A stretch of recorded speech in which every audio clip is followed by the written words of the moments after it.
أعوذ بالله من الشيطان الرجيم. بسم الله الرحمن الرحيم.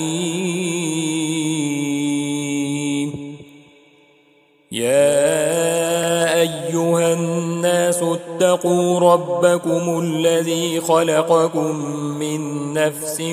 واحدة وخلق منها زوجها وبث منهما رجالا كثيرا ونساء، واتقوا الله الذي تساءلون به والأرحام، إن الله كان عليكم رقيبا. وآتوا اليتامى أموالهم ولا تتبدلوا الخبيث بالطيب ولا تأكلوا أموالهم إلى أموالكم، إنه كان حوبا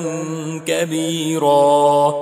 وإن خفتم ألا تقسطوا في اليتامى فانكحوا ما طاب لكم من النساء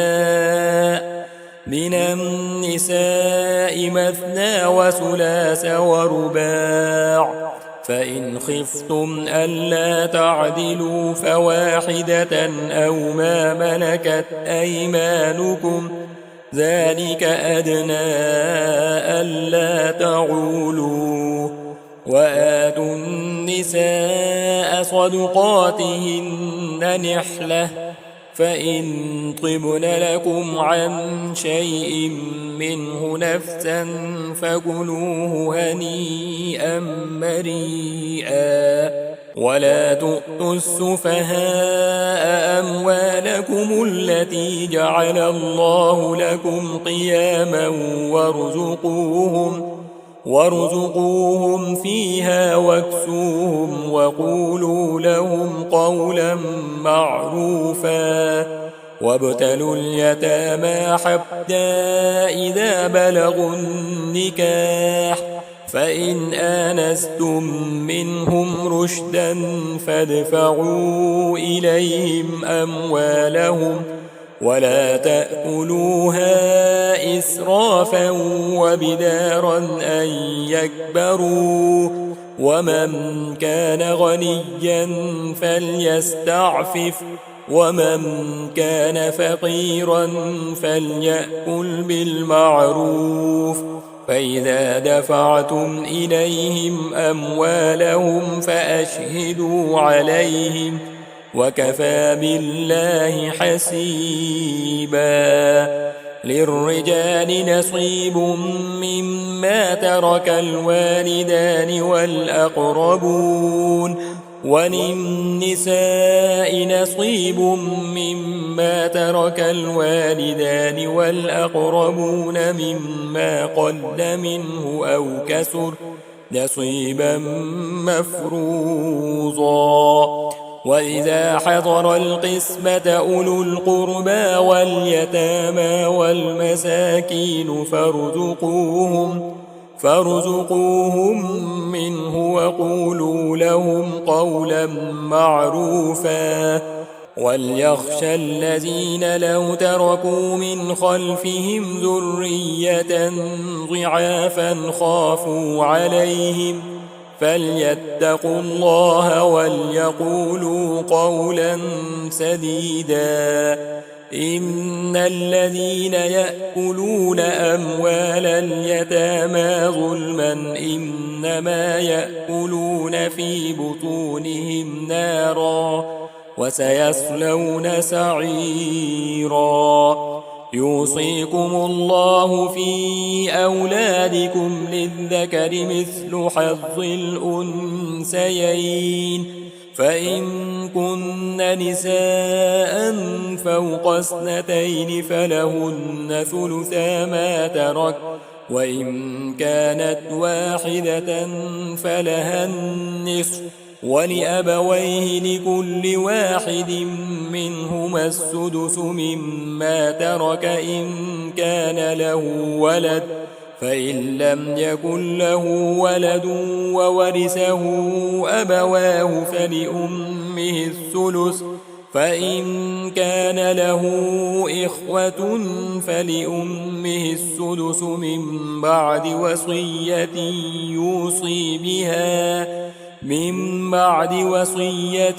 يوصي بها أو دين. آباؤكم وأبناؤكم لا تدرون أيهم أقرب لكم نفعا، فريضة من الله، إن الله كان عليما حكيما. ولكم نصف ما ترك أزواجكم إن لم يكن لهن ولد، فإن كان لهن ولد فلكم الربع مما تركن من بعد وصية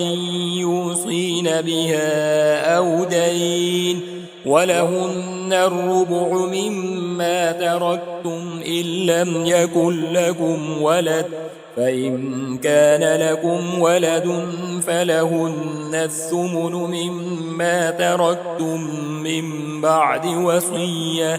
من بعد وصية توصون بها أو دين. وإن كان رجل يورث كلالة أم امرأة وله أخ أو أخت فلكل واحد منهما السدس، فإن كانوا أكثر من ذلك فهم شركاء في الثلث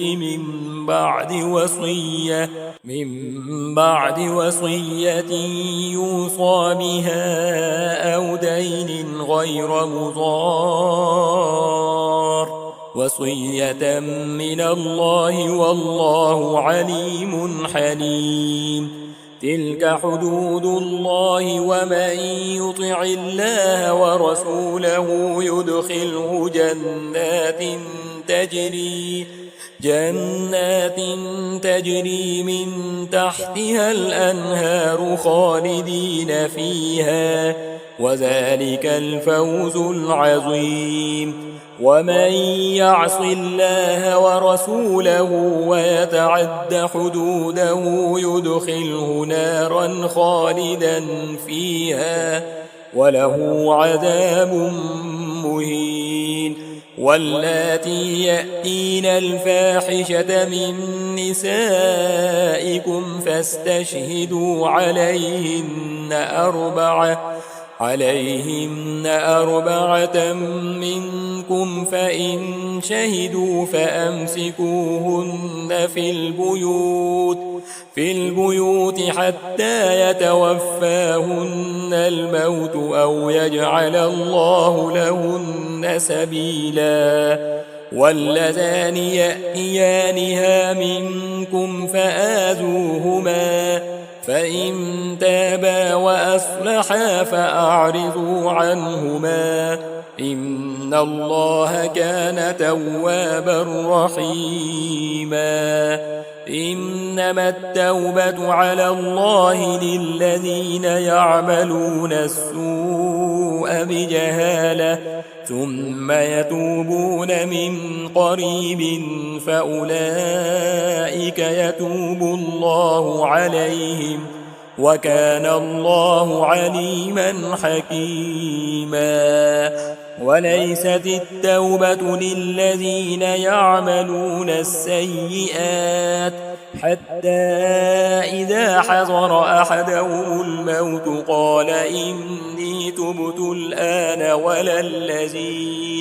ولا الذين يموتون وهم كفار أولئك أعتدنا لهم عذابا أليما. يا أيها الذين آمنوا لا يحل لكم أن ترثوا النساء كرها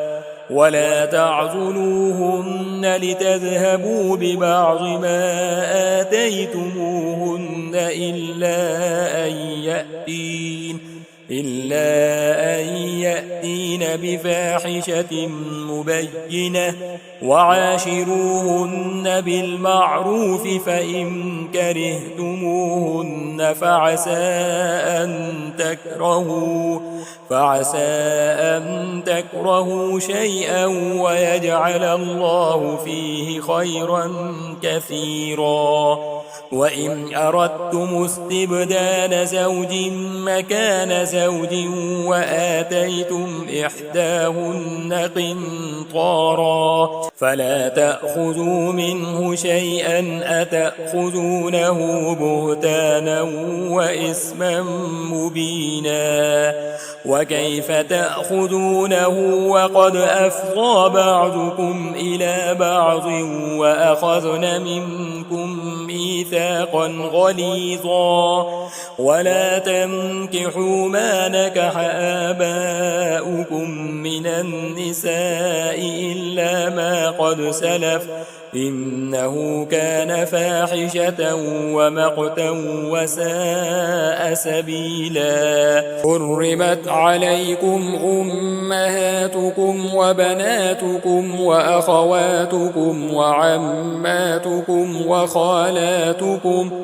وخالاتكم وبنات الأخ وبنات الأخت وأمهاتكم اللاتي أرضعنكم وأخواتكم من الرضاعة وأمهات نسائكم وربائبكم اللاتي في حجوركم من نسائكم اللاتي دخلتم بهن فإن لم تكونوا دخلتم بهن فلا جناح عليكم وحلائل أبنائكم الذين من أصلابكم وأن تجمعوا بين الأختين إلا ما قد سلف إن الله كان غفورا رحيما والمحصنات من النساء إلا ما ملكت أيمانكم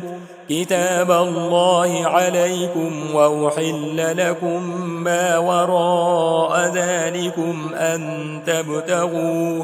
أن تبتغوا بأموالكم محصنين غير مسافحين فما استمتعتم به منهن فآتوهن أجورهن فريضة ولا جناح عليكم فيما تراضيتم به من بعد الفريضة إن الله كان عليما حكيما ومن لم يستطع منكم طولا أن ينكح المحصنات المؤمنات فمما ملكت أيمانكم من فتياتكم المؤمنات والله أعلم بإيمانكم بعضكم من بعض فانكحوهن بإذن أهلهن وآتوهن أجورهن بالمعروف محصنات غير مسافحات ولا متخذات أخدان فإذا أحصن فإن أتين بفاحشة فعليهن نصف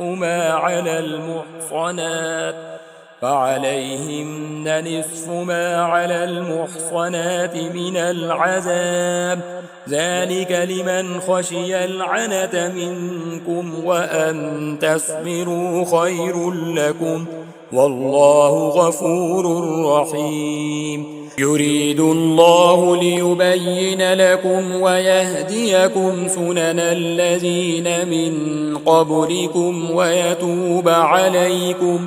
والله عليم حكيم والله يريد أن يتوب عليكم ويريد الذين يتبعون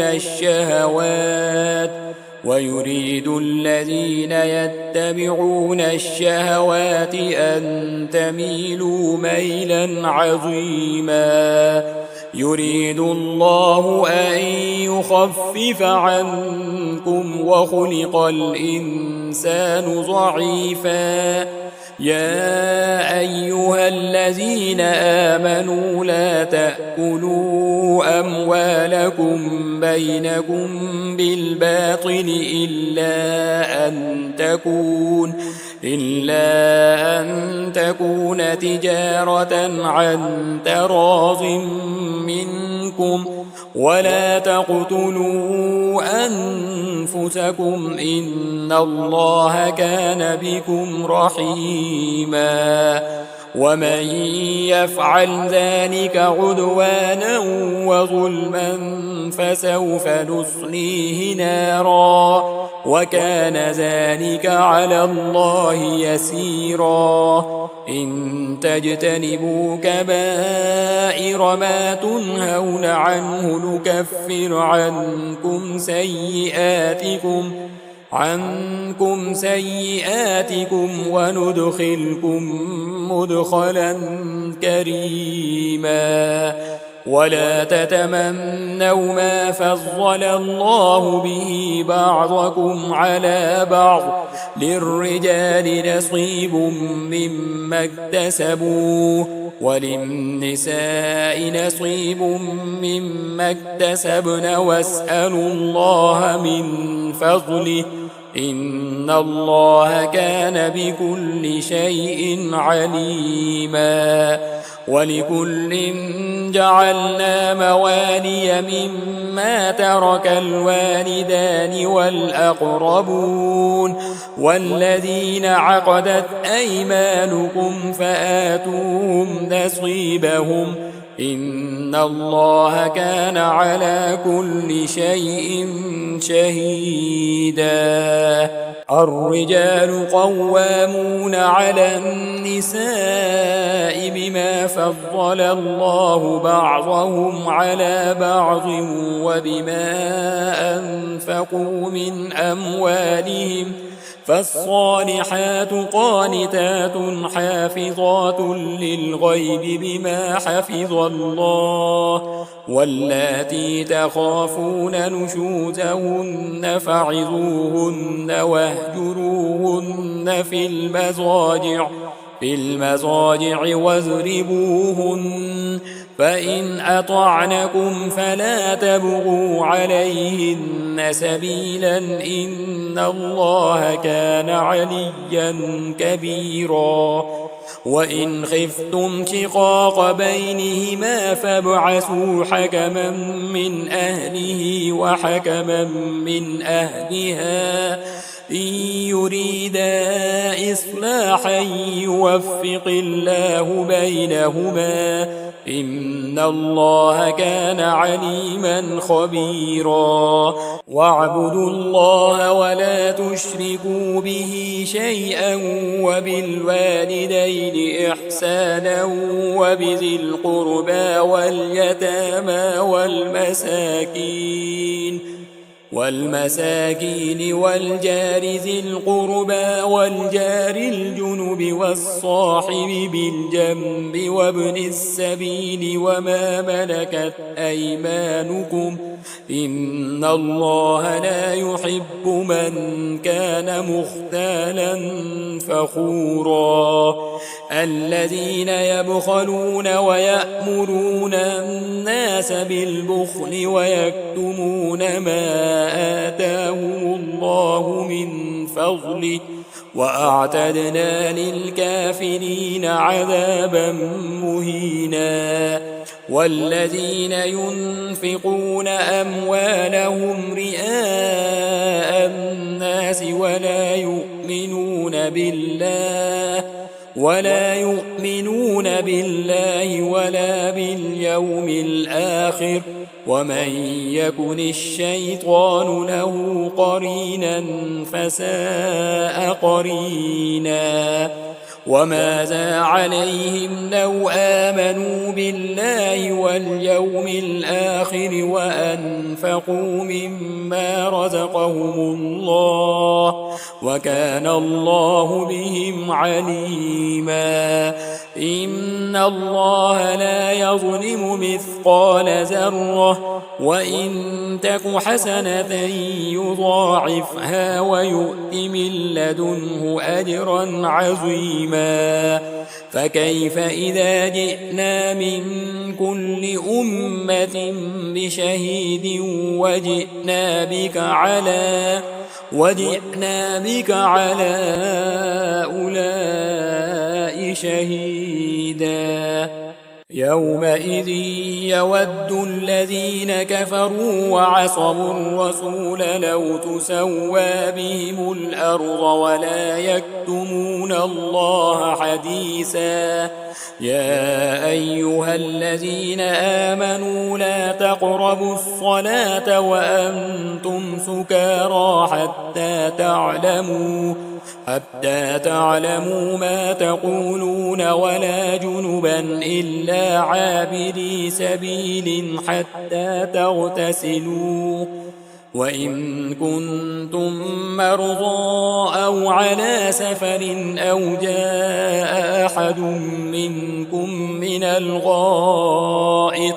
من الغائط أو لامستم النساء فلم تجدوا ماء فتيمموا صعيدا طيبا فامسحوا بوجوهكم وأيديكم إن الله كان عفوا غفورا ألم تر إلى الذين أوتوا نصيبا من الكتاب يشترون الضلالة ويريدون أن تضلوا السبيل والله أعلم بأعدائكم وكفى بالله وليا وكفى بالله نصيرا من الذين هادوا يحرفون الكلم عن مواضعه ويقولون سمعنا وعصينا واسمع غير مسمع وراعنا ليا بألسنتهم وطعنا في الدين ولو أنهم قالوا سمعنا وأطعنا واسمع وانظرنا لكان خيرا لهم وأقوم ولكن لعنهم الله بكفرهم فلا يؤمنون إلا قليلا يا أيها الذين أوتوا الكتاب آمنوا بما نزلنا مصدقا لما معكم من قبل أن نطمس وجوها فنردها على أدبارها أو نلعنهم كما لعنا أصحاب السبت وكان أمر الله مفعولا إن الله لا يغفر أن يشرك به ويغفر ما دون ذلك لمن يشاء ومن يشرك بالله فقد افترى إثما عظيما ألم تر إلى الذين يزكون أنفسهم بل الله يزكي من يشاء ولا يظلمون فتيلا انظر كيف يفترون على الله الكذب وكفى به إثما مبينا ألم تر إلى الذين أوتوا نصيبا من الكتاب يؤمنون بالجبت والطاغوت ويقولون للذين كفروا هؤلاء أهدى من الذين آمنوا سبيلا أولئك الذين لعنهم الله ومن يلعن الله فلن تجد له نصيرا أم لهم نصيب من الملك فإذا لا يؤتون الناس نقيرا أم يحسدون الناس على ما آتاهم الله من فضله فقد آتينا آل إبراهيم الكتاب والحكمة وآتيناهم ملكا عظيما فمنهم من آمن به ومنهم من صد عنه وكفى بجهنم سعيرا إن الذين كفروا بآياتنا سوف نصليهم نارا كلما نضجت جلودهم بدلناهم جلودا غيرها ليذوقوا العذاب إن الله كان عزيزا حكيما والذين آمنوا وعملوا الصالحات سندخلهم جنات تجري من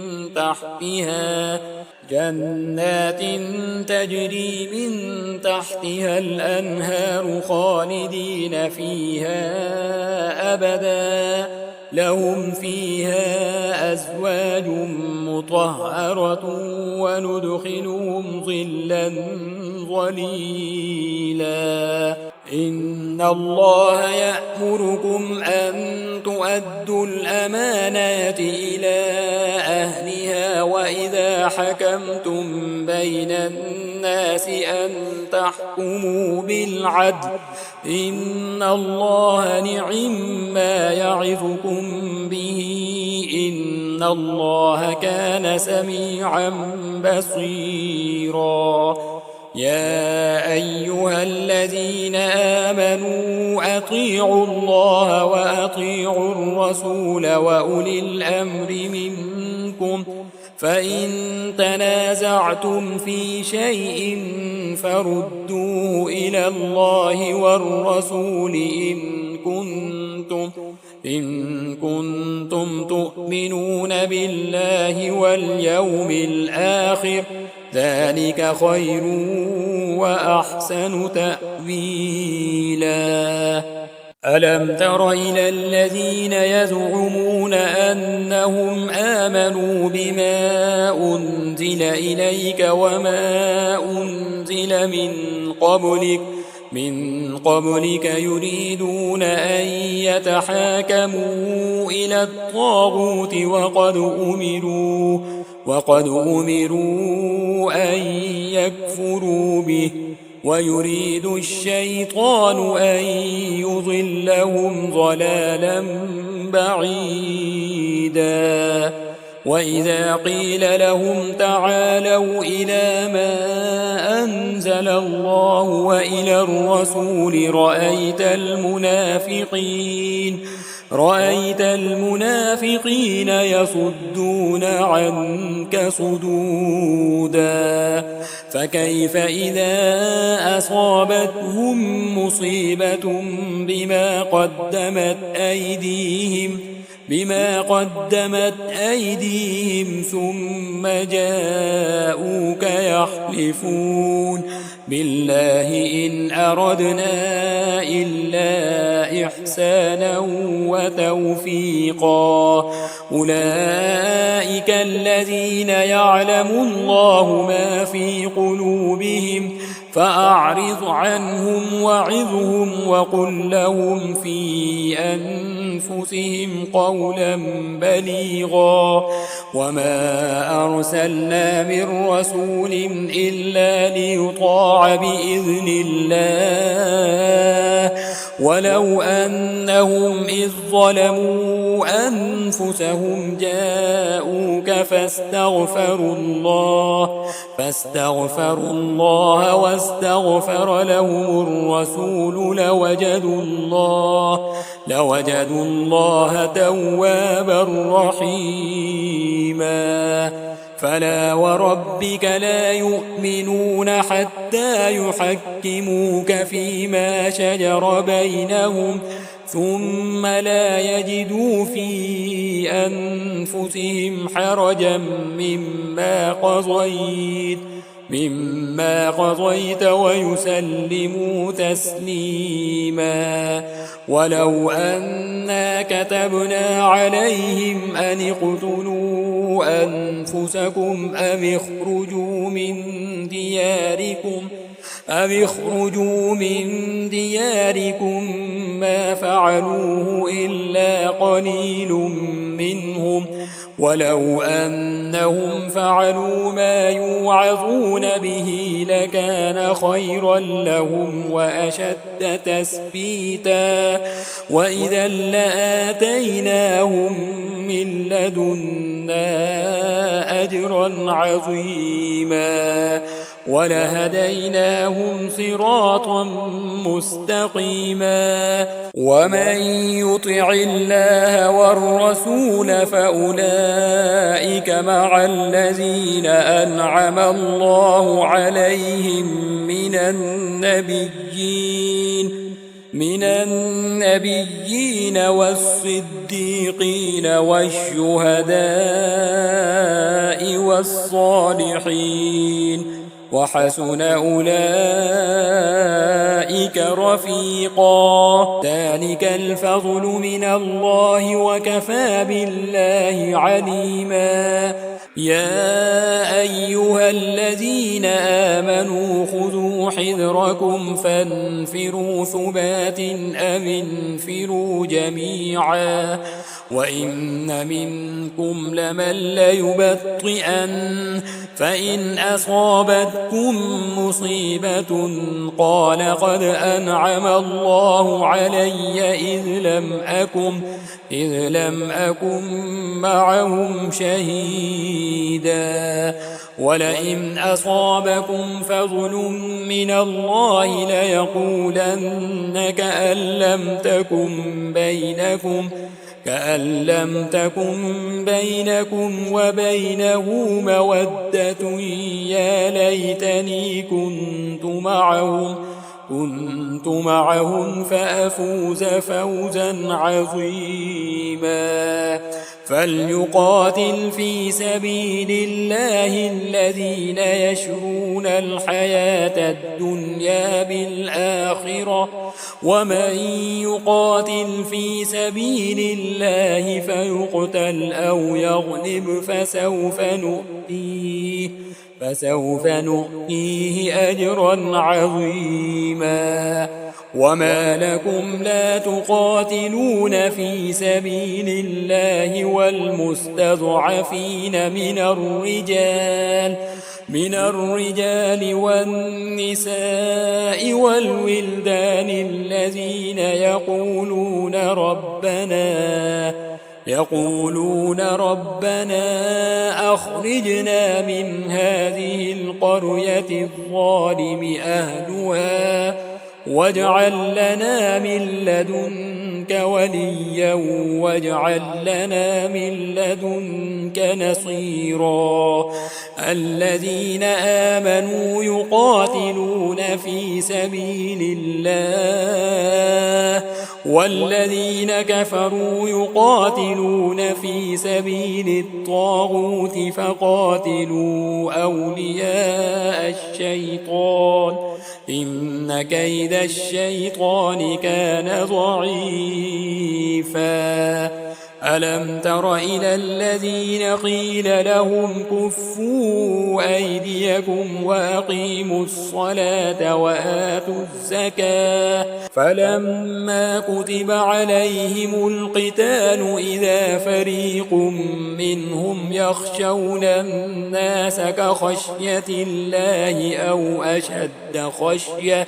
وقالوا ربنا لم كتبت علينا القتال لولا أخرتنا إلى أجل قريب قل متاع الدنيا قليل والآخرة خير لمن اتقى ولا تظلمون فتيلا أينما تكونوا يدرككم الموت ولو كنتم في بروج مشيدة وإن تصبهم حسنة يقولوا هذه من عند الله وإن تصبهم سيئة يقولوا هذه من عندك قل كل من عند الله فما لهؤلاء القوم لا يكادون يفقهون حديثا ما أصابك من حسنة فمن الله وما أصابك من سيئة فمن نفسك وأرسلناك للناس رسولا وكفى بالله شهيدا من يطع الرسول فقد أطاع الله ومن تولى فما أرسلناك عليهم حفيظا ويقولون طاعة فإذا برزوا من عندك بيت طائفة منهم غير الذي تقول والله يكتب ما يبيتون فأعرض عنهم وتوكل على الله وكفى بالله وكيلا أفلا يتدبرون القرآن ولو كان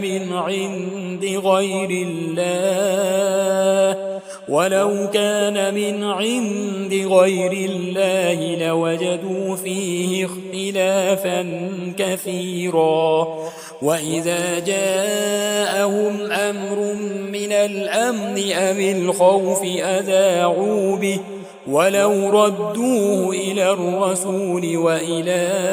أولي الأمر منهم لعلمه الذين يستنبطونه منهم ولولا فضل الله عليكم ورحمته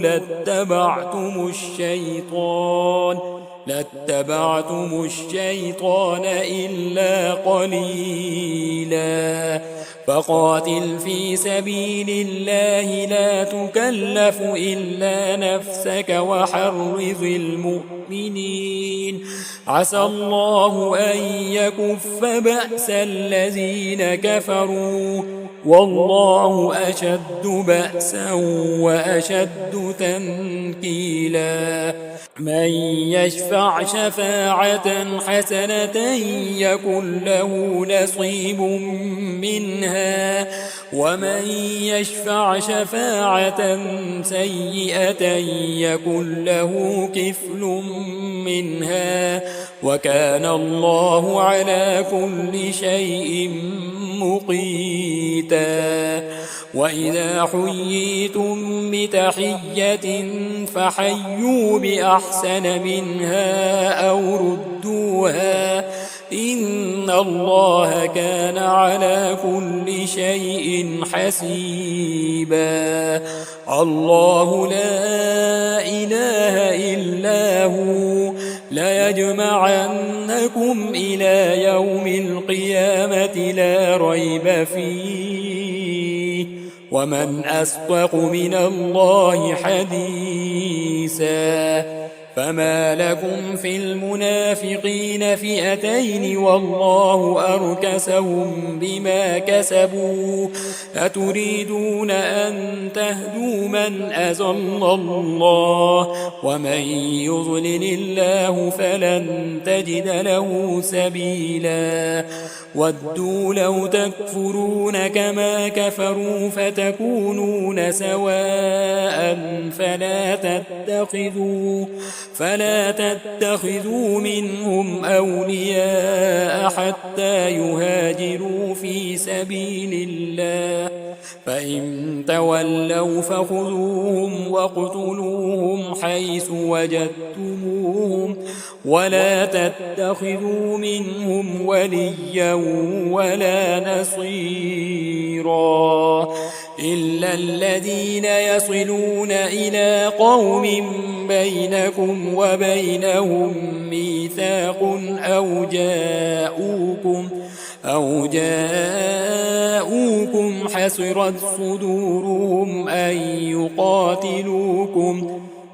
يقاتلوكم أو يقاتلوا قومهم ولو شاء الله لسلطهم عليكم فلقاتلوكم فإن اعتزلوكم فلم يقاتلوكم وألقوا إليكم السلم فما جعل الله لكم عليهم سبيلا ستجدون آخرين يريدون أن يأمنوكم ويأمنوا قومهم كلما ردوا إلى الفتنة أركسوا فيها فإن لم يعتزلوكم ويلقوا إليكم السلم ويكفوا أيديهم فخذوهم واقتلوهم حيث ثقفتموهم وأولئكم جعلنا لكم عليهم سلطانا مبينا وما كان لمؤمن أن يقتل مؤمنا إلا خطأ ومن قتل مؤمنا خطأ فتحرير رقبة مؤمنة ودية مسلمة إلى أهله إلا أن يصدقوا فإن كان من قوم عدو لكم وهو مؤمن فتحرير رقبة مؤمنة وإن كان من قوم بينكم وبينهم ميثاق فدية مسلمة إلى أهله وتحرير رقبة مؤمنة فمن لم يجد فصيام شهرين متتابعين توبة من الله وكان الله عليما حكيما ومن يقتل مؤمنا متعمدا فجزاؤه جهنم خالدا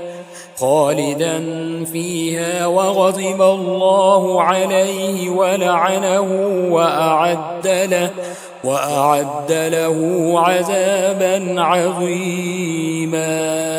يا أيها الذين آمنوا إذا ضربتم في سبيل الله فتبينوا ولا تقولوا لمن ألقى إليكم السلام لست مؤمنا تبتغون عرض الحياة الدنيا فعند الله مغانم كثيرة كذلك كنتم من قبل فمن الله عليكم فتبينوا إن الله كان بما تعملون خبيرا لا يستوي القاعدون من المؤمنين غير أولي الضرر والمجاهدون في سبيل الله بأموالهم وأنفسهم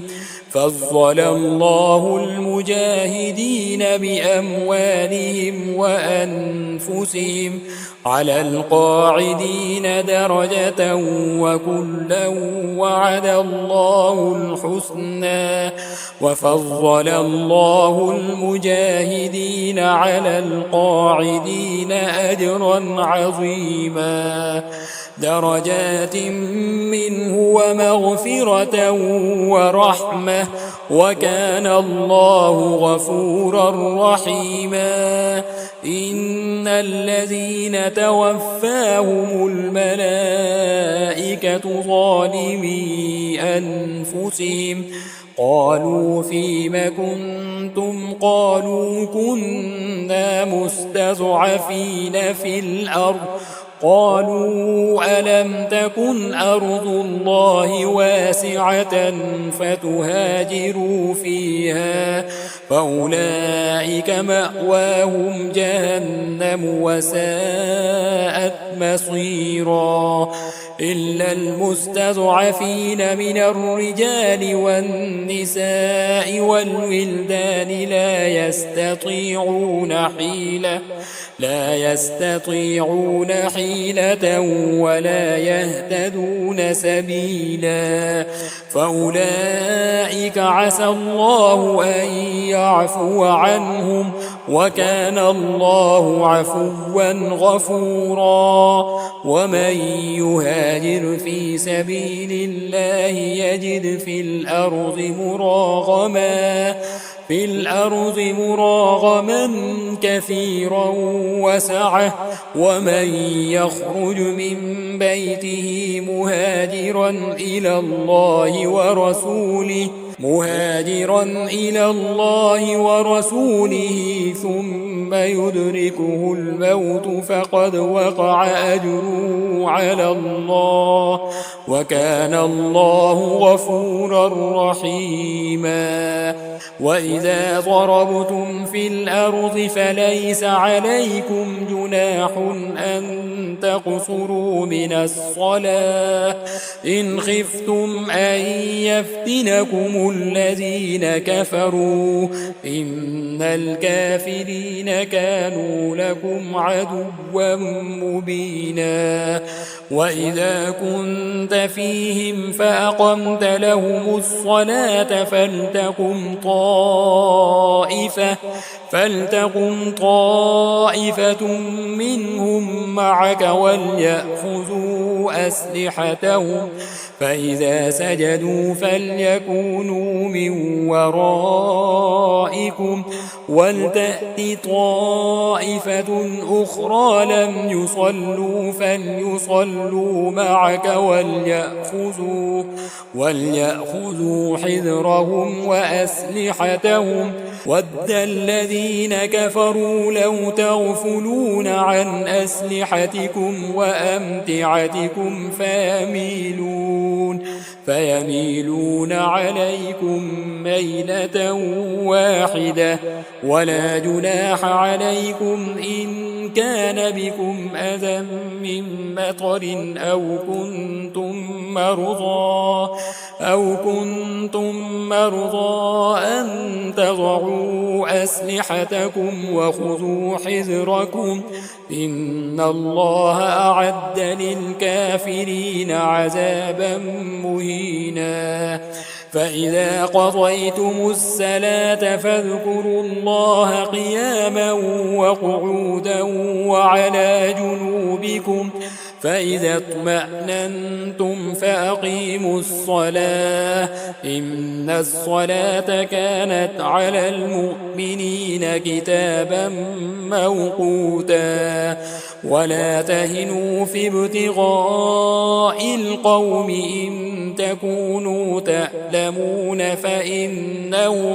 فإنهم يألمون كما تألمون وترجون من الله ما لا يرجون وكان الله عليما حكيما إنا أنزلنا إليك الكتاب بالحق لتحكم بين الناس بما أراك الله ولا تكن للخائنين خصيما واستغفر الله إن الله كان غفورا رحيما ولا تجادل عن الذين يختانون أنفسهم إن الله لا يحب من كان خوانا أثيما يستخفون من الناس ولا يستخفون من الله وهو معهم إذ يبيتون ما لا يرضى من القول وكان الله بما يعملون محيطا ها أنتم هؤلاء جادلتم عنهم في الحياة الدنيا فمن يجادل الله عنهم يوم القيامة أم من يكون عليهم وكيلا ومن يعمل سوءا أو يظلم نفسه ثم يستغفر الله يجد الله غفورا رحيما ومن يكسب إثما فإنما يكسبه على نفسه وكان الله عليما حكيما ومن يكسب خطيئة أو إثما ثم يرم به بريئا فقد احتمل بهتانا وإثما مبينا ولولا فضل الله عليك ورحمته لهمت طائفة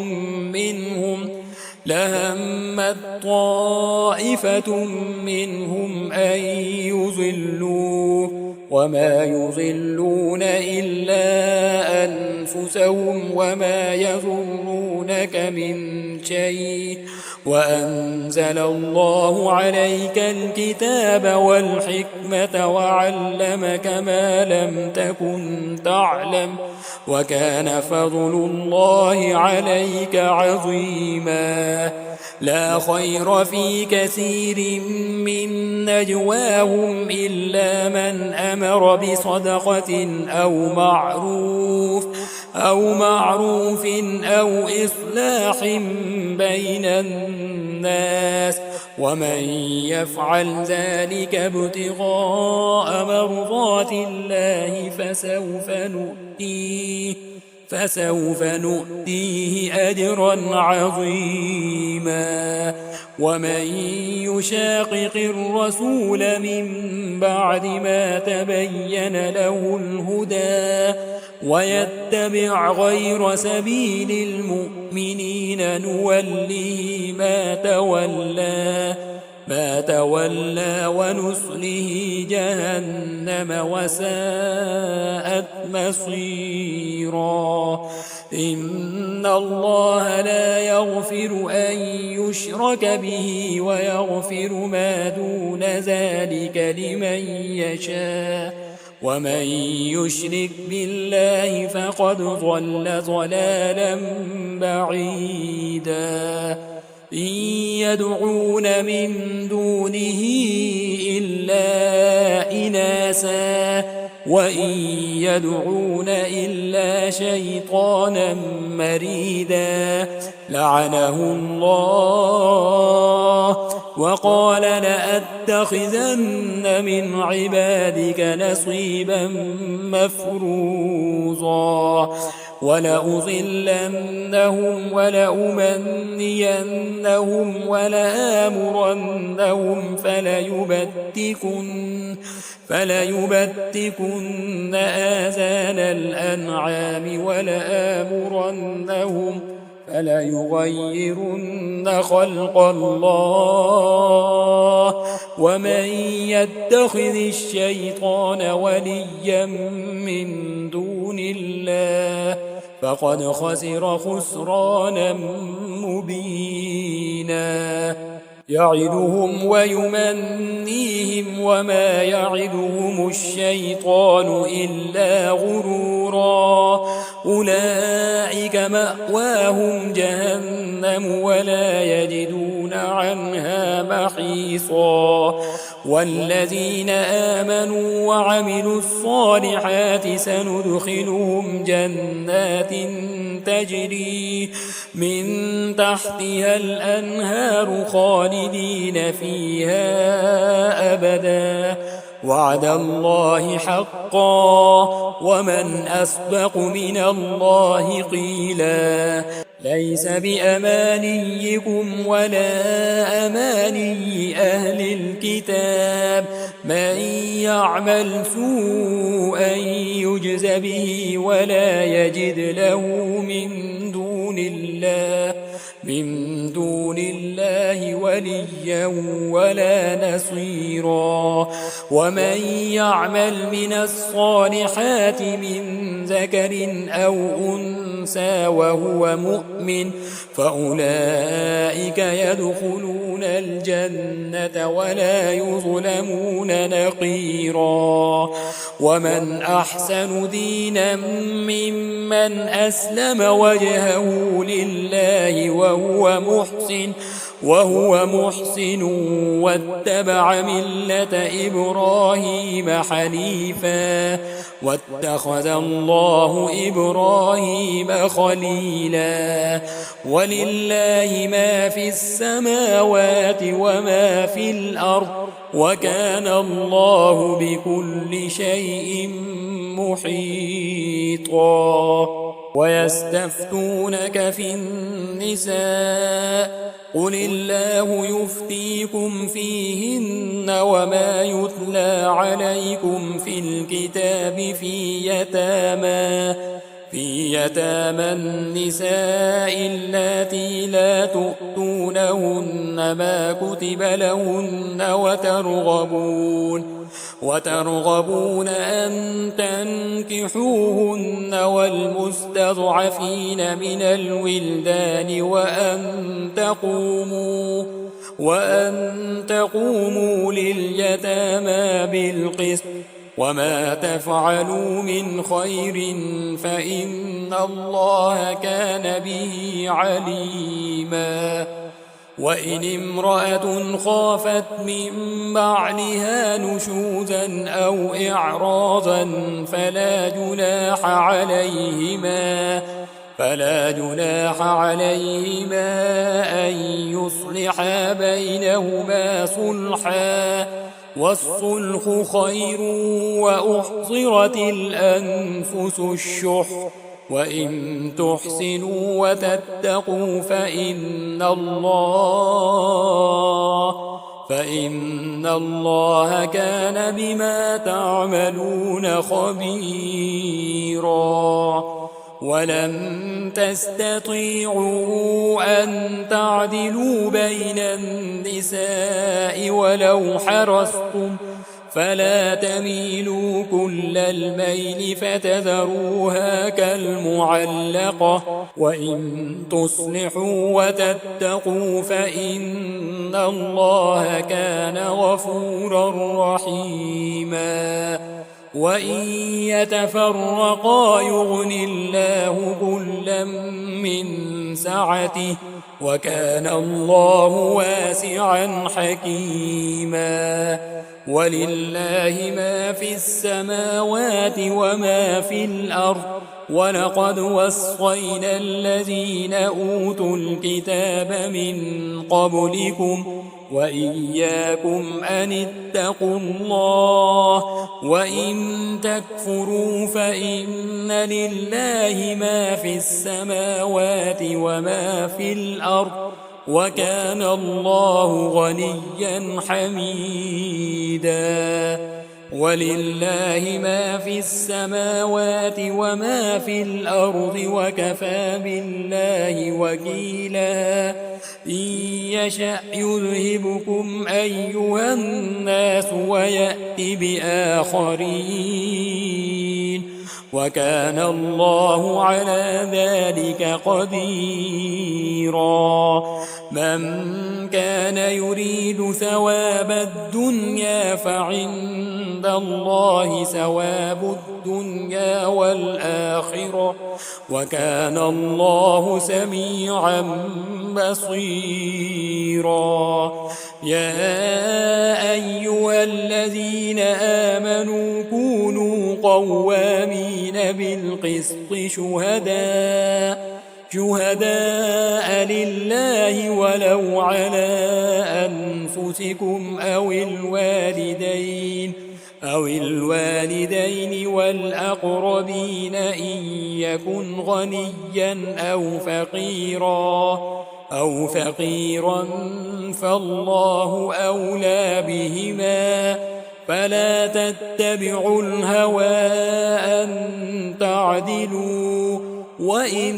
تلووا أو تعرضوا فإن الله كان بما تعملون خبيرا يا أيها الذين آمنوا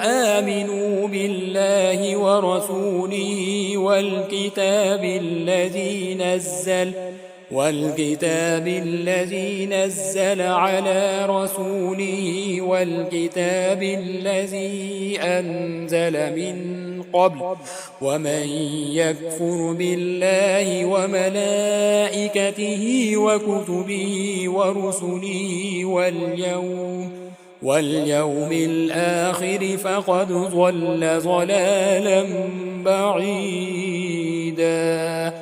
إن الذين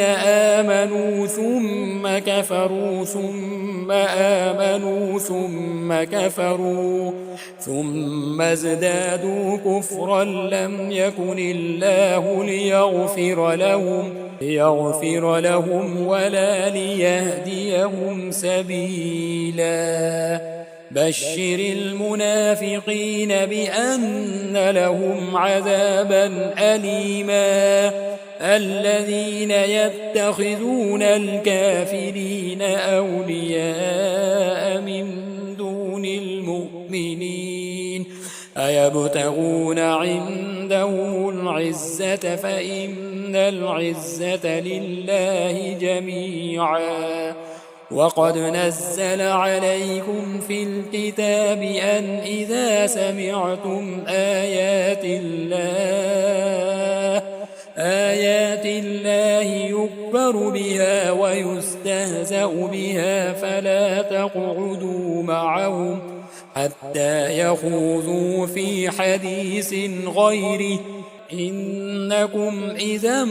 مثلهم إن الله جامع المنافقين والكافرين في جهنم جميعا الذين يتربصون بكم فإن كان لكم فتح من الله قالوا ألم نكن معكم وإن كان للكافرين نصيب قالوا ألم نستحوذ عليكم ونمنعكم من المؤمنين فالله يحكم بينكم يوم القيامة ولن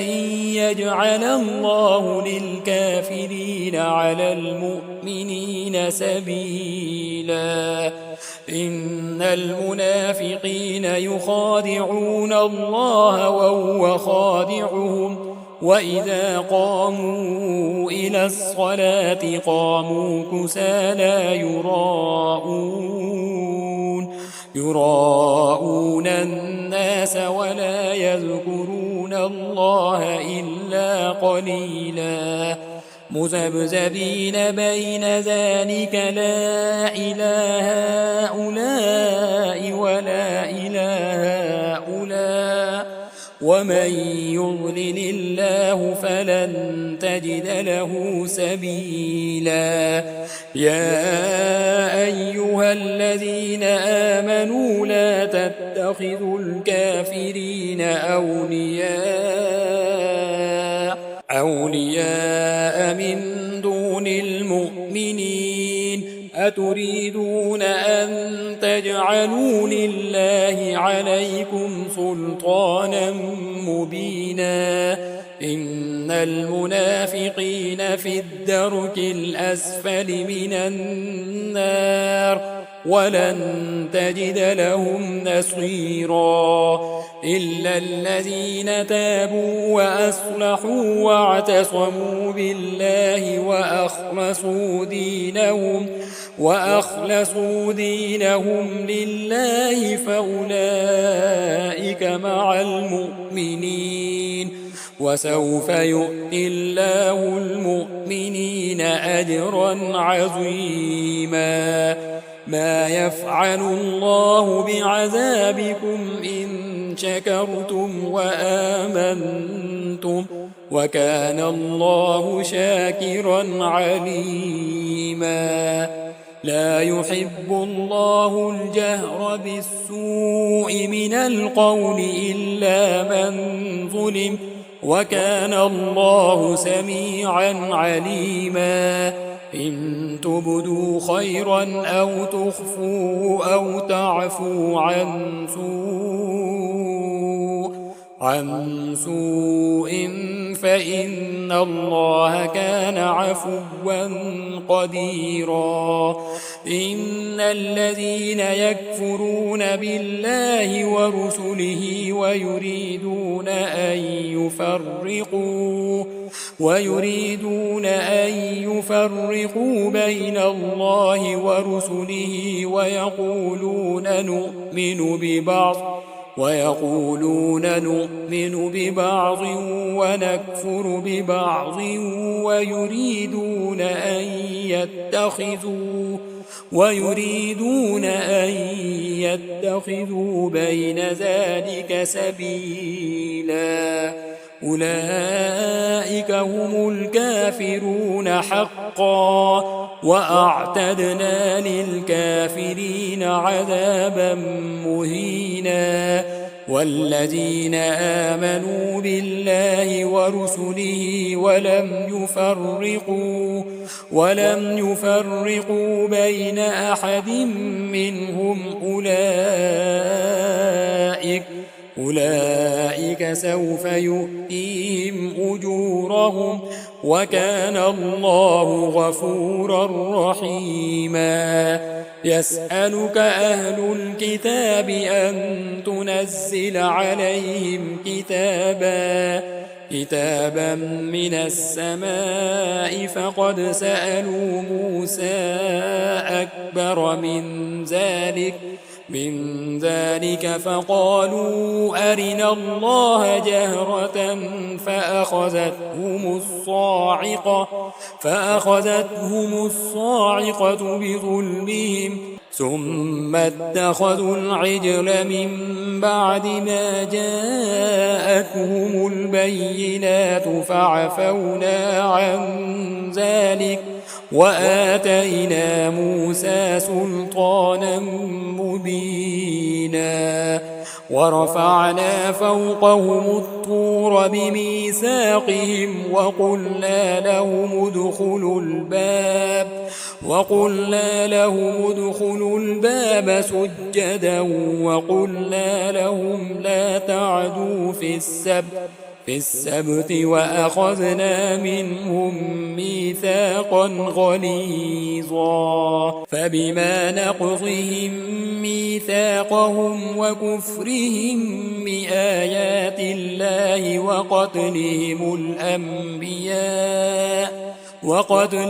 الأنبياء بغير حق وقولهم قلوبنا غلف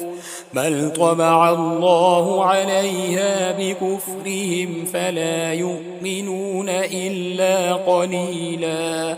وبكفرهم وقولهم على مريم بهتانا عظيما وقولهم إنا قتلنا المسيح عيسى ابن مريم رسول الله وما قتلوه وما صلبوه ولكن شبه لهم وإن الذين اختلفوا فيه لفي شك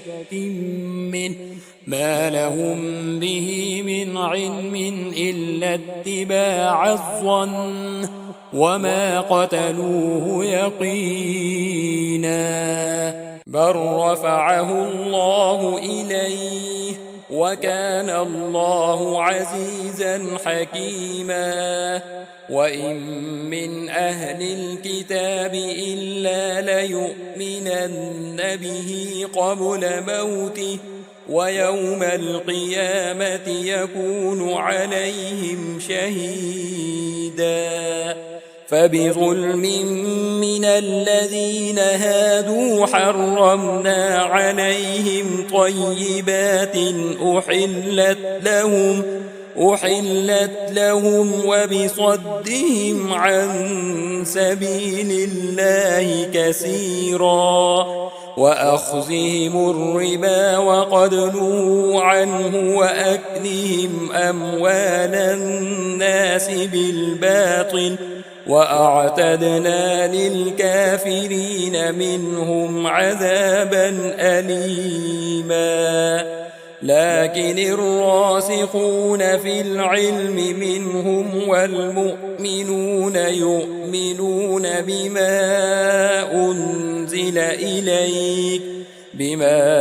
أنزل إليك وما أنزل من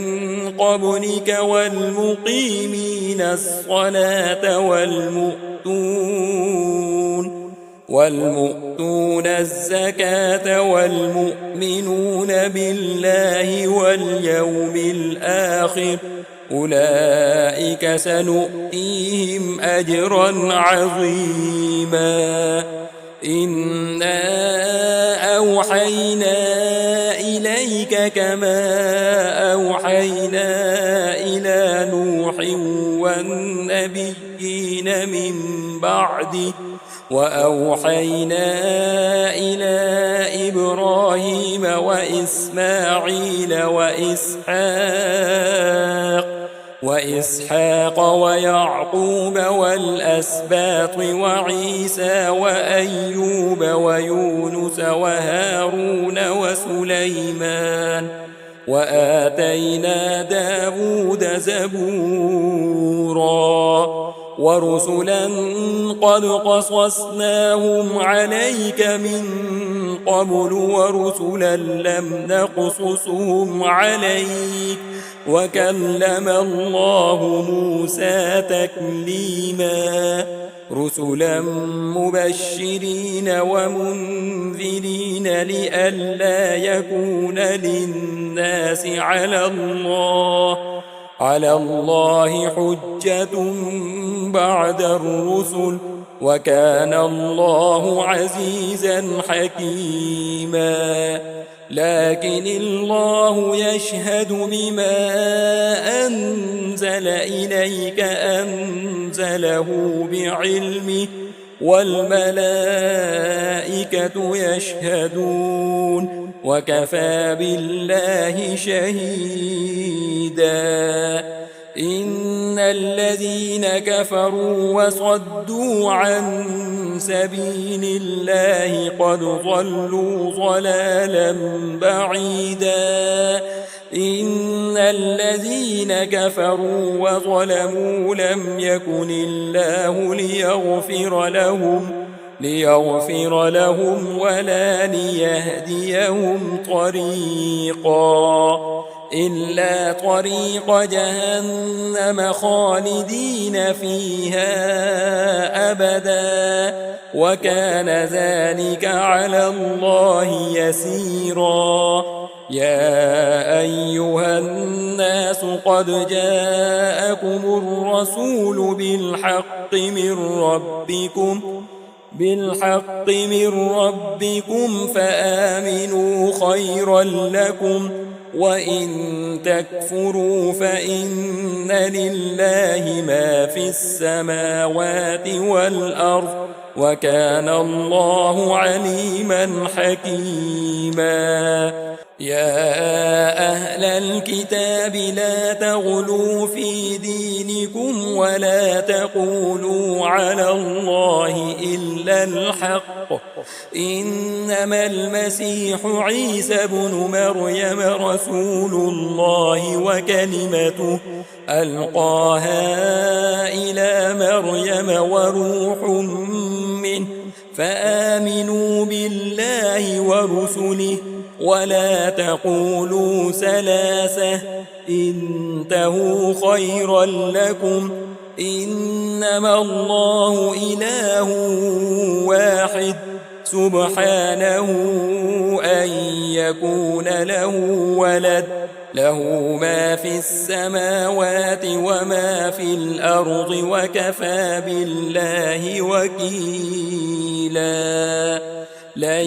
يستنكف المسيح أن يكون عبدا لله ولا الملائكة المقربون ومن يستنكف عن عبادته ويستكبر فسيحشرهم إليه جميعا فأما الذين آمنوا وعملوا الصالحات فيوفيهم أجورهم ويزيدهم من فضله وأما الذين استنكفوا واستكبروا فيعذبهم عذابا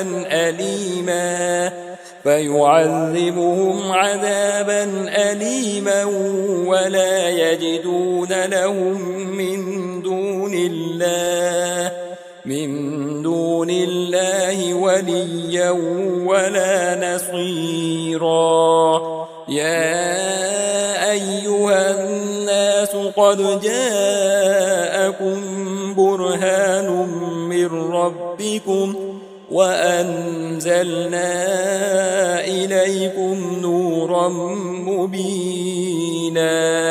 فأما الذين آمنوا بالله واعتصموا به فسيدخلهم في رحمة منه وفضل ويهديهم إليه صراطا مستقيما يستفتونك قل الله يفتيكم في الكلالة إن امرؤ هلك ليس له ولد وله أخت فلها نصف ما ترك وهو يرثها إن لم يكن لها ولد فإن كانتا اثنتين فلهما الثلثان مما ترك وإن كانوا إخوة رجالا ونساء فللذكر مثل حظ الأنثيين يبين الله لكم أن تضلوا والله بكل شيء عليم